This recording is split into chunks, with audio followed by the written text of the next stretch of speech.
finished that stability? I went to Aruba. Why Aruba? I liked Aruba because we did go a lot to vacation there as a kid, and I liked it. I like Aruba. You had family there, or you? I did have family. One of my uncles. So when you went there, did you stay with them, or you? No, we did stay a lot with them, but I stayed on myself, and I lived for 4 years in Aruba. Wow. By yourself?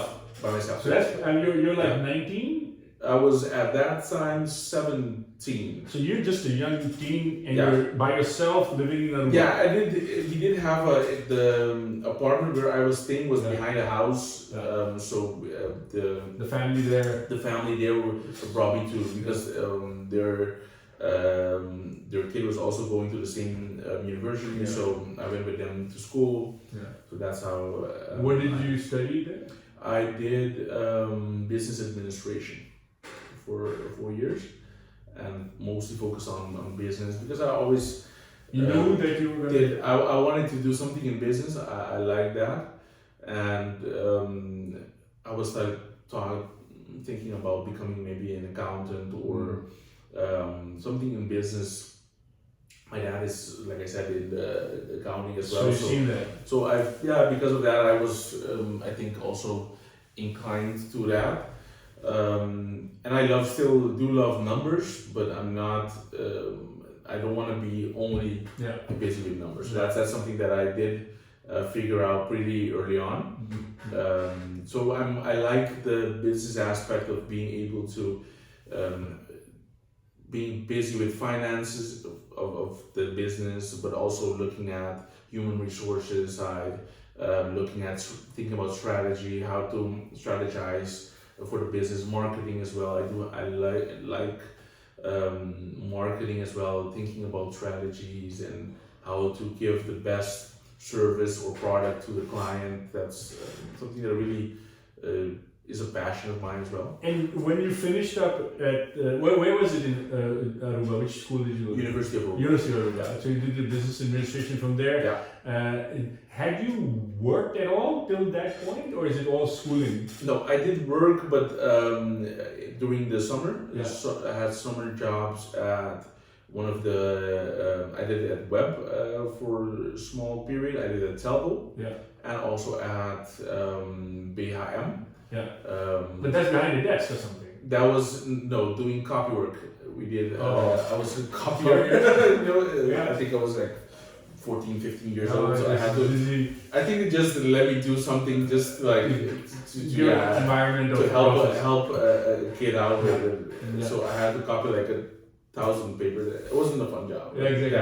Yeah. It was. But you got up in the morning and went to work? I went to work, yeah. So that was put up a shirt and that was nice. Feeling like you're working and getting your paycheck at the end of the month was nice. Yeah. So that was nice. I did work as well, different jobs. That was later on in the Netherlands. Yeah. So what happens after? What happens after the University of Aruba? So after that, I went to the Netherlands to study. I did business administration with a specialization. Where was that? At the VU, the Vrije Universiteit in Amsterdam. Yeah. We are specialized in entrepreneurship, and did my pre-master and then my master's there. And I did do jobs as well there, like dishwashing and things like that. Had you of course traveled to the Netherlands a number of times before that, so you knew the Netherlands, but you never lived in the Netherlands before. This is the first time you lived. So here you've now leaving the sort of the Caribbean ABC environment, and for the first time really going far, living by yourself. In Amsterdam. No, I lived in various places because it was pretty difficult to find a house. Affordable, So I lived for a period in Rotterdam. And you went to school in Amsterdam still? Yeah. So get on the train.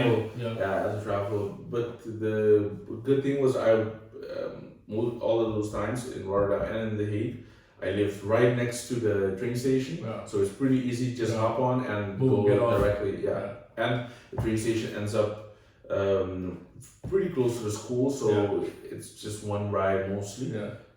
Was there family there too, or no? You were by I did have some family, cousins, uncles, or somebody. aunts there as well. Yeah, so you had something, but what was that experience like? The adjustment? It was different. It was good for my own growth, I think. Because now you're 23. No, I think 20 or 21. Oh, okay, still in that. In that range. And I was, it's good to see. Naturally, I had been to the Netherlands before and also the US. But it was good to see other things, how other people thought about things, and being still in a bigger environment and living in a bigger environment. The school was totally different as well.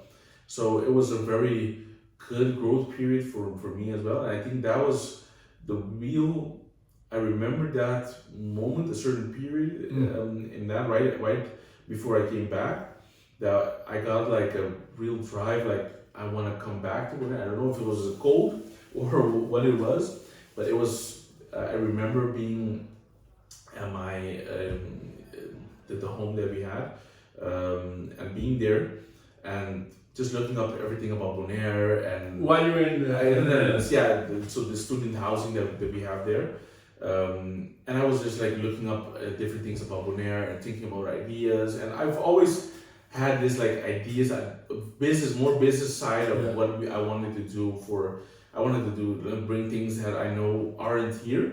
I wanted to bring to the island, and I remember still, and it's always been something that, like I said, I've thought about like doing, opening a business, but mostly things that aren't yet established on the island. And I was looking at pictures of the island and looking at the reviews of what people are saying about Bonaire on these different like TripAdvisor, and looking at how we rank on certain things, looking at the underwater activities, and really getting another side of the island of seeing how people see it.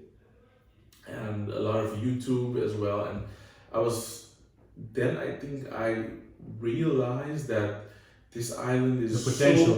It has so much potential and so much that it has to offer, and that we don't even know it. We don't even know it as people that are living here, and we take it for granted because you live here, you just ride by the sea and you don't even look. The blue water, and you have these tourists like, oh my god, looking at it, and we're just driving. Pelican. See the fish? And you just get caught up in the daily. So you get caught up in the daily life and daily things without appreciating what you have. And it was, I think, at that moment that I really hit you. Wow, this island has so much to offer, so much things, so much beauty, and we're not realizing it. And did you talk to people about this? I had a few friends of mine that were also from Bonaire that I was talking about ideas. I was talking about ideas of areas of how to develop certain areas as well, and I was like, talking with them. Did they think you were crazy? Did they support you? They did.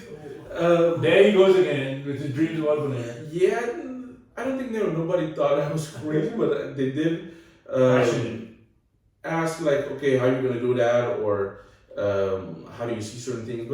And I think I had a certain view of what to do that has gradually also changed. But it was at that moment that really I got to think like, okay, I want to come back and really give support, and so I was like finishing up I had finished all the exams that I needed to finish, and I only had to do my final thesis. And I said, okay, I'm going to come back to Bonaire. I'm going to do something, because I'm excited about Bonaire right now. So I want to do something really, a thesis about Bonaire, and I'm going to write something about that. I was had different ideas in mind. So I said,